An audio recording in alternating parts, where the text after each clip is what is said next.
Please forgive me if my introduction contains a lot of points that you already know about. And I think one of my key points that I'll leave you with is really the importance of interacting with people outside your field, but also in the communities that we deal with. In my case, primarily West Africa, but also Indian Ocean, small island, developing states. So first of all, a definition. We all know that archaeology is the science of recovering the past through material remains. So whatever has survived the test of time. I think what tends to be forgotten, because people think it's about things, I think what people tend to forget is archaeology is also about a deep engagement with people today. So wherever you're working, you will be dealing with the communities which occupy the piece of land that you're investigating.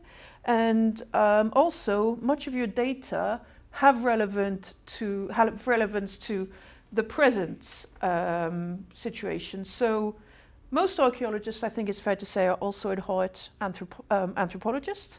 They have a much reduced data set, but what they're interested in is people, not so much things. Some of them are really obsessed with the things, but largely we're more interested in the people. So this actually is from the latest issue of Antiquity, which is one of the key global journals in our field, and there's a whole series of debates entitled The Brexit Hypothesis and Prehistory. In this piece, archaeologist Nathan Schlanger talks about the probable aspirations of the local reactionary populism, whose liberalism is strictly economic rather than political or cultural. And that narrative is about taking back control of borders, laws, and heritage. So archaeologists and people working in heritage generally keep popping up in really odd sectors, and then you've got Stonehenge, and you've got a whole rhetoric about what it is to be British and an island, and a lot of archaeological data being used, indeed misused, in that context. So this was just a sort of odd slide at the beginning to get you thinking perhaps about the wider ramifications of dealing with data from the past. My own stuff has been much more your sort of daily archaeology, shall we say. My biggest involvement was through an ERC project, which concluded in 2015, and which I led with a range of collaborators in Benin, and the local university, Abomey-Calavi, was our lead partner there. And I think the engagement of archaeologists with present-day questions is true wherever you go, but I think from my point of view, particularly in these very remote areas where we pitch up and we stay for 5 or 6 weeks in a local village and go dig our little trenches and talk to people, we have a particularly close relationship in the community. In this area, we know very little. This is one of those parts of Africa which gets totally overlooked in historical narratives because there's no historical written data. So anything you want to know, you need to get from the archaeological record. So this is on the Niger River, and it's a point at which the Niger, having been practically up to the Saharan and coming back down through Niger, is finally getting a bit more of its energy back and opens up into a really wide, quite rich inland Niger Delta.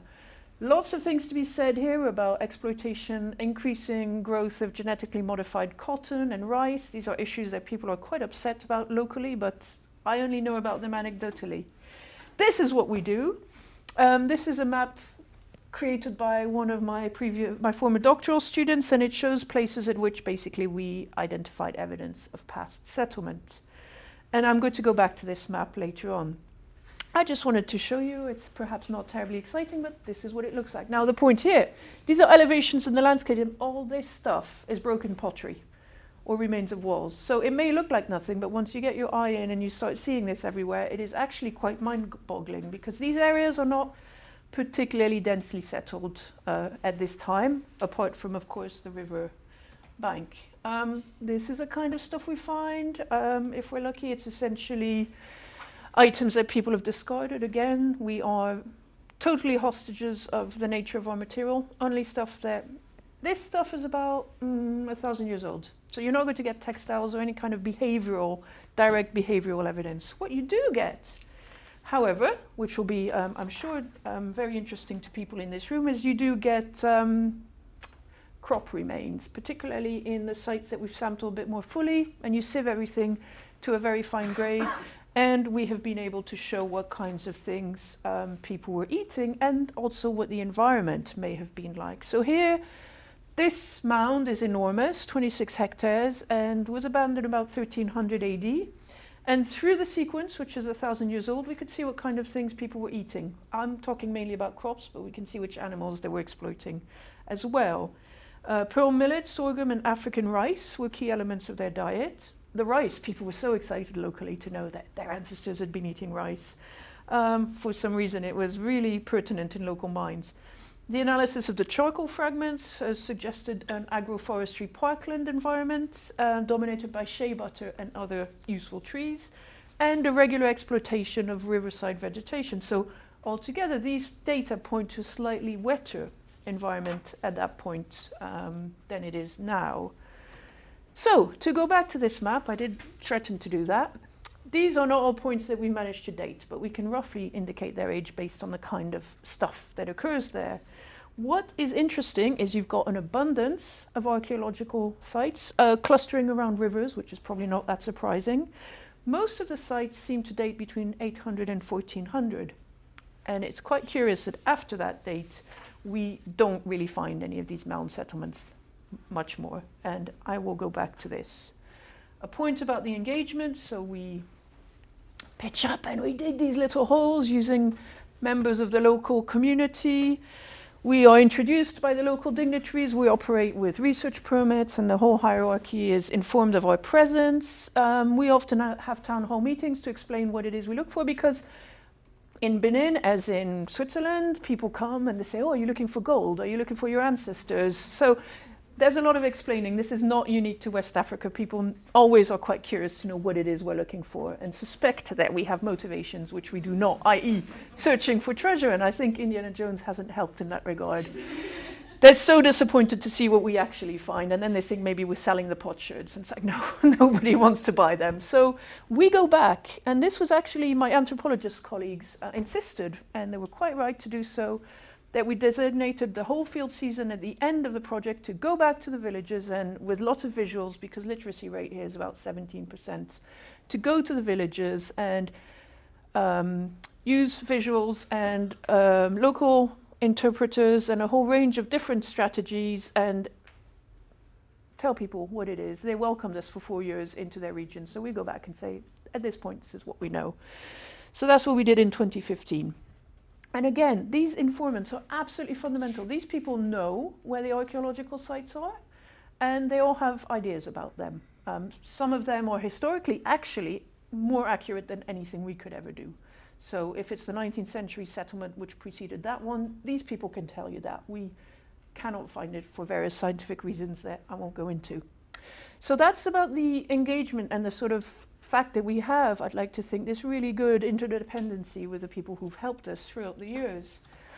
So, fine, climate change. So apologies to those of you who know this, but climate change is a really hot topic in archaeology at the minute, and there have been quite some contentious points made about the fact that civilizations collapse because of the climate change. Now, proving this causality is actually very difficult, and there have been some very broad brush things that have been said about this. I was at a meeting in Cambridge and they pointed me to this absolutely terrible academic argument which unfolded in the pages of Science, no less. And the reason that this has proved very acrimonious is that the very eminent International Commission on Stratigraphy, which is one of the oldest and largest parts of the International Union of Geological Sciences, has decided that our current epoch, the Holocene, should be split into 3 very short ones. These are some of the shortest periods ever seen in geology. You know, we go way back to the Pliocene and all of this. And the final one, which is called the Meghallian, after a site in northern India, is actually linked in with the occurrence of a very severe drought about 4,200 years ago.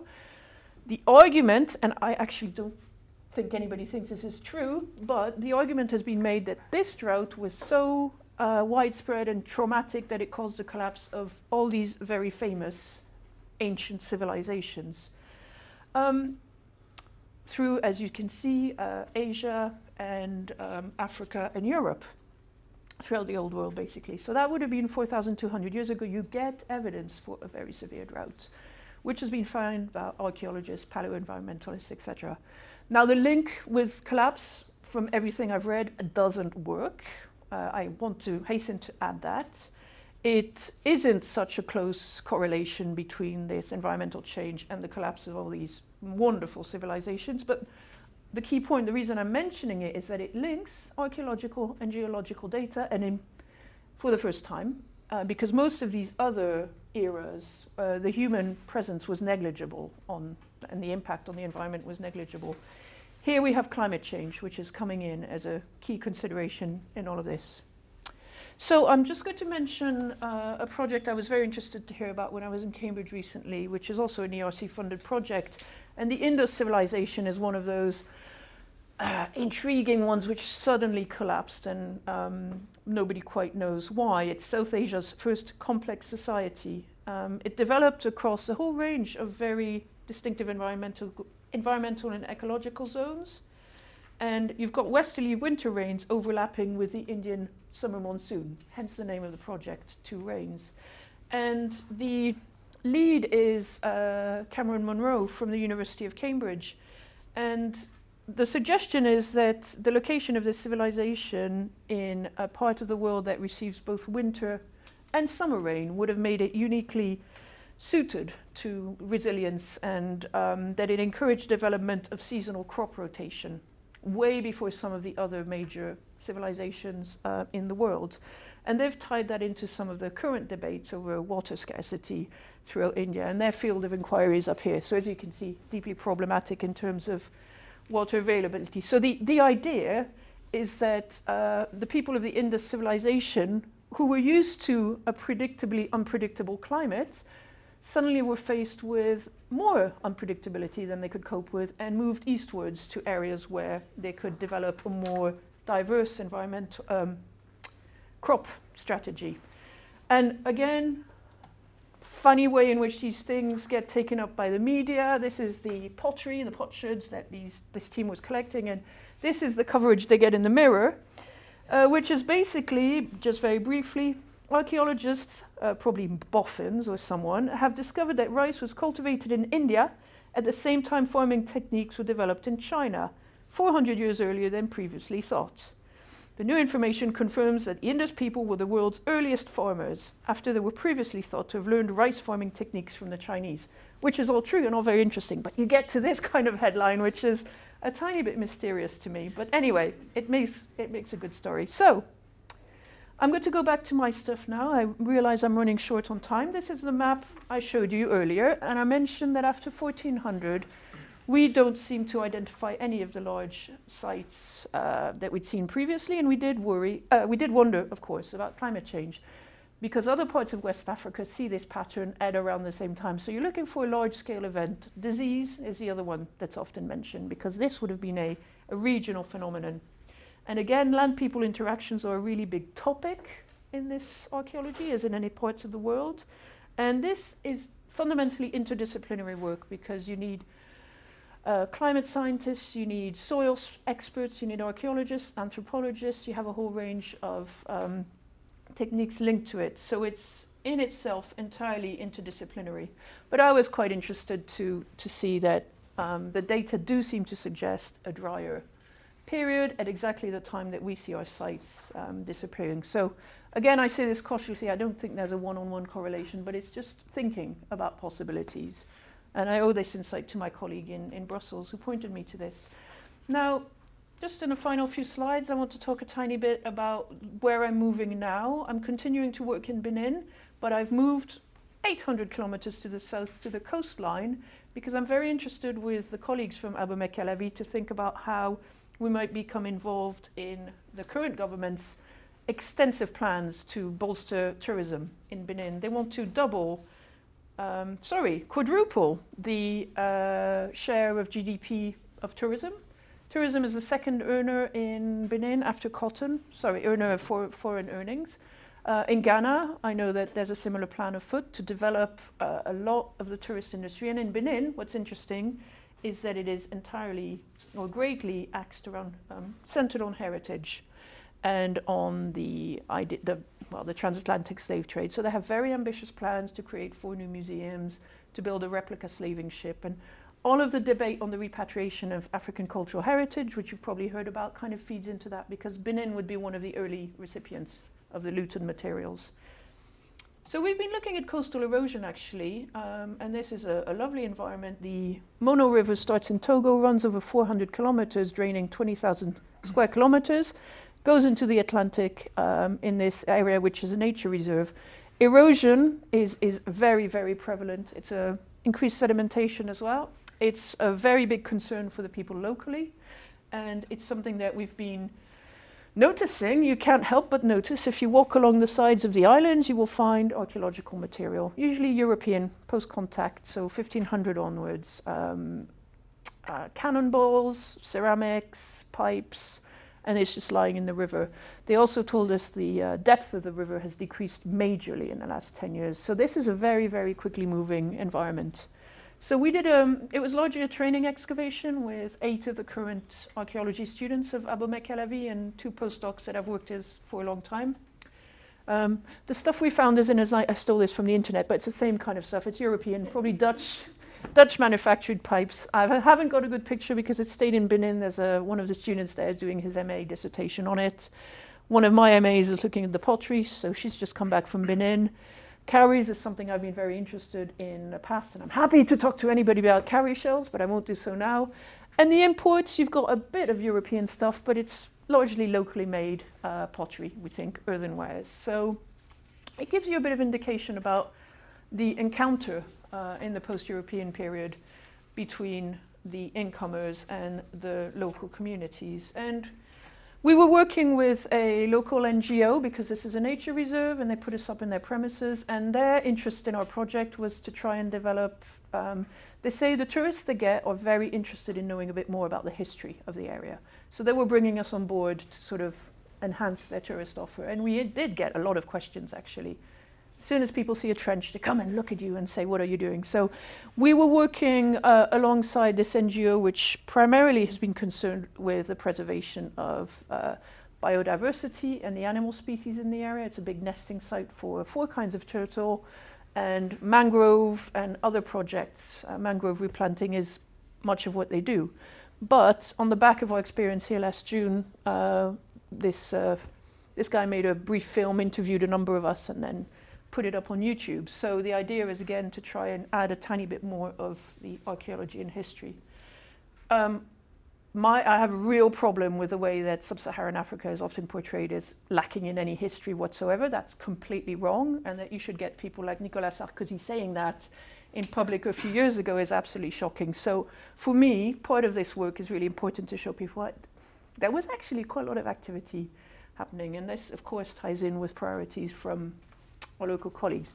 Final slide is something I was pointed to, the Drawdown project, which aims to bridge the divide between urgency and agency. So they look at the main reasons, the main factors for the emission of CO2 gases. And their idea is that these are the top 20 solutions that can be used to reverse global warming. And they also cite one of the lead authors of the IPCC's 5th assessment, who said that we have the technologies, but, and I think this is a direct quote, we really have no sense of what it would take to deploy them at a larger scale, which I think ties in with the previous 2 speakers very well. And what I wanted to leave you with here, before I say thank you, is that most of these solutions go through the implementation of people. You have to engage with people and get them, or us, or anybody, to change their behavior. And if you're not talking to people on the ground, then needless to say, that's going to be very challenging to do. So most of these require people to, in the communities concerned and the communities wherever they may be in the globe, to be changing the way they do things. And I think that's where you really, my point would be, you need the arts and humanities and the social sciences in order to do that, because that's part of what we do. It's the construction of meaning, how people construct meaning of the landscape, how they use resources.